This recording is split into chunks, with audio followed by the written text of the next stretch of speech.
Indefinite tense के passive कैसे बनाए जाते हैं बताया था।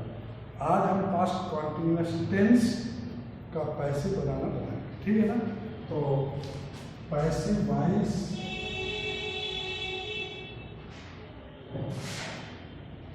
Voice of past indefinite tense.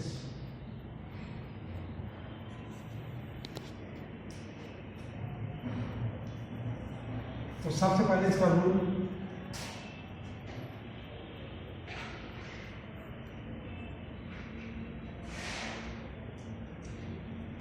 Object को सब्जेक्ट में प्लस वाज या वर क्या लिखेंगे। सबसे पहले ऑब्जेक्ट को सब्जेक्ट में चेंज करके लिखेंगे, फिर वाज या वर का प्रयोग करेंगे, इसके बाद इसमें बीइंग का प्रयोग करेंगे, बीइंग, फिर third form of verb, third form of verb, फिर बाई, और लास्ट में सब्जेक्ट को ऑब्जेक्ट। ठीक, तो ये तो हो गया कि सबसे पहले जो ऑब्जेक्ट होगा उसको सब्जेक्ट के रूप में चेंज करके लिखेंगे, फिर उसी के कारण वाज या वर्ब का प्रयोग करेंगे, इसके बाद बीइंग का प्रयोग करेंगे, फिर वर्ब की जो फॉर्म है उसके थर्ड फॉर्म का प्रयोग करेंगे, बाई का प्रयोग करेंगे, और लास्ट में जो सब्जेक्ट है उसको ऑब्जेक्ट के स्थान पर लिखेंगे। अब जैसे एग्जांपल देखिए, जैसे है कि he was completing his homework, इसी सेंटेंस में वह अपना गृह कार्य पूरा कर रहा था। तो मैंने क्या बताया, ऑब्जेक्ट को सब्जेक्ट के साथ में लाना है, तो यहाँ पर हिज का प्रयोग ही के लिए होगा, उसको हटा देंगे, तो द होमवर्क, ये हो गया सब्जेक्ट, ऑब्जेक्ट है इसको सब्जेक्ट के लिए, इसके आधार पर यहाँ क्या आएगा वाज, फिर क्या लग जाएगा बीइंग। अब इसके बाद वर्ब की थर्ड फॉर्म कंप्लीटेड बाई, और फिर जो सब्जेक्ट है ही, इसको कर देंगे। तो the homework was being completed by him, समझ गए ना। अब जैसे दूसरा वाक्य है, अब देखिए अगर यही वाक्य निगेटिव होगा तो वाज और बीइंग के बीच में नॉट लग जाएगा। जैसे होता है he was not completing his homework, तो the homework was not being completed हो जाता है, ठीक है ना। अब जैसे इंट्रोगेटिव में एक वाक्य दे रहे हैं, जैसे वर यू हेल्पिंग हर, क्या आप उसकी मदद कर रहे हैं, ऐसी जो वाक्य है। तो आप देख रहे हैं कि ये इंट्रोगेटिव और हेल्पिंग वर्ब से शुरू होगा, तो पैसिव भी जो हम बनाएंगे वो हेल्पिंग वर्ब से ही शुरू होगा। अब हम हर को सब्जेक्ट के रूप में लेंगे तो सी आएगा, और सी के आधार पर यहाँ वाज सी, और इसके बाद वर्ब के थर्ड फॉर्म बीइंग, फिर वर्ब के थर्ड फॉर्म हेल्प, तो वाज सी बीइंग हेल्प, और यू लास्ट में यहाँ पे बाई, इस तरह से बन जाएगी। अब इंट्रोगेटिव सेंटेंस जो इंट्रोगेटिव वर्ड से शुरू होता है, जैसे वाई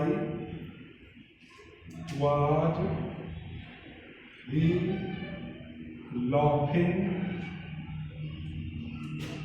at the beggar, वह भिखारी पर क्यों हंस रहा है, why was he laughing at the beggar। तो इंट्रोगेटिव वर्ड से शुरू है तो पैसिव भी इंट्रोगेटिव वर्ड से शुरू होगा, तो वाई की जगह वाई आ जाएगा। इसके बाद बैगर को लेंगे, तो यहाँ वाज और the bagger, why was the bagger, फिर यहाँ बीइंग का प्रयोग हो जाएगा, लॉफ्ड, बीइंग के बाद हम लॉफ्ड, और एट, लॉफ्ड के बाद एट जरूर है, इसके बाद बाई, और ही यहाँ पर ठीक। इस तरह जैसे एक सेंटेंस और दे देंगे,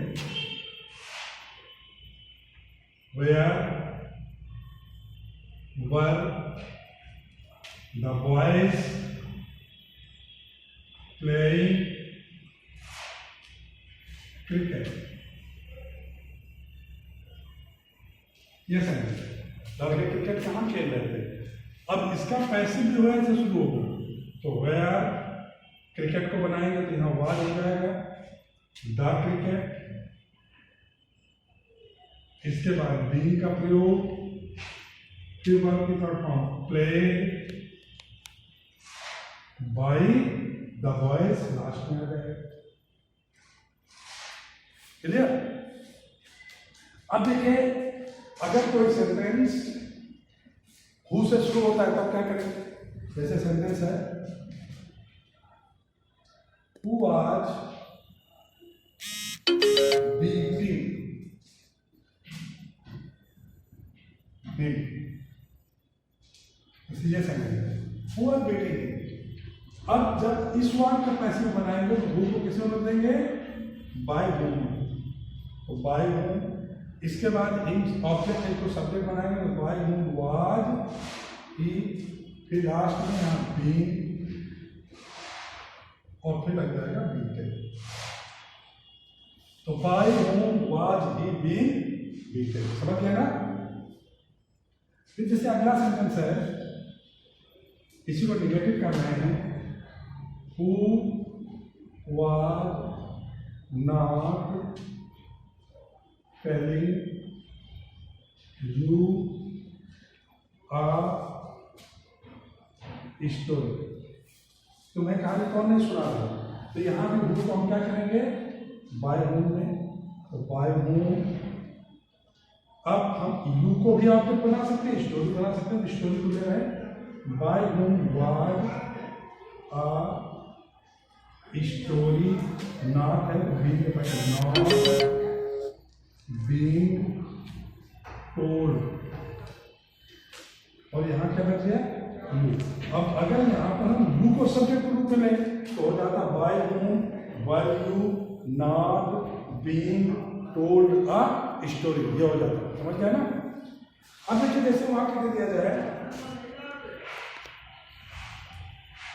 home was he calling at this time tomorrow, ये सेंटेंस। अब इसमें होम है, होम।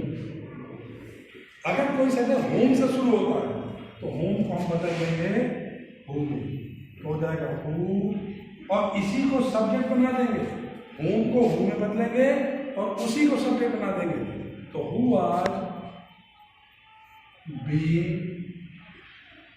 कॉल्ड बाय हिम, अब ही इधर हिम हो जाएगा, इसके बाद एट दिस टाइम।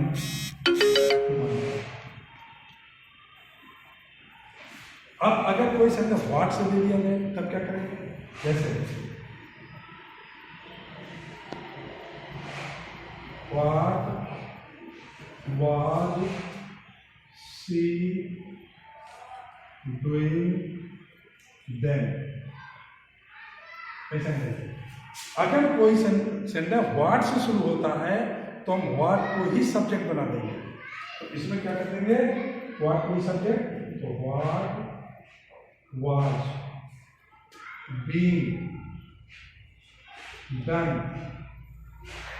बाय, अब सी को उधर में लेंगे हर, और यहाँ हो गया what was being done by her then. Clear, दो वाक्य। अब जैसे एक सेंटेंस है विच से ले लिया जाए, which lesson are you learning study. अब विच के साथ कोई ऑब्जेक्ट ऐड होता है तो एडिंग ऑब्जेक्ट के साथ पूरा सब्जेक्ट बनेगा। यानी यहाँ पर विच लेसन पूरा सब्जेक्ट बनेगा, तो जब इसको बनाएंगे तो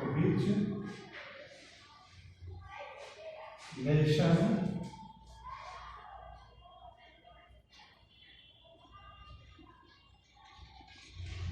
was being learned by, अब यहां पर सब्जेक्ट क्या है? यू है, तो बाय यू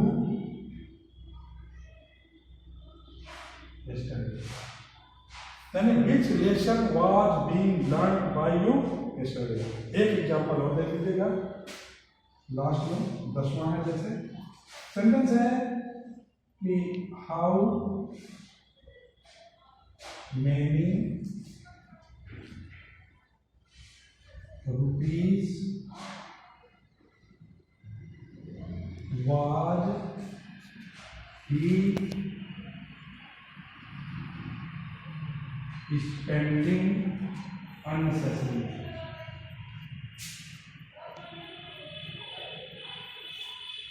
अब इसमें हाउ मेनी रुपीज पूरा सब्जेक्ट हो जाएगा। हम किसको बनाएंगे? तो हाउ मेनी रुपीज, अब ये वर्ब हो जाएगा, बीइंग हो जाएगा, और स्पेंड थर्ड फॉर्म स्पेंड हो जाएगा। सब्जेक्ट है ही, तो बाई ही, और लास्ट में अननेसेसरी। ये तो ये 10 एग्जाम्पल मैंने इसमें आपको बताया, लगभग हर तरह का वाक्य बताया है। एक एक वाक्य को आपको बहुत ध्यान से समझना है और फेयर कॉपी में नोट करना है, और इससे रिलेटेड जो एक्सरसाइज आपके बुक में है वो आपको है कि होमवर्क करना है। ठीक है, ओके।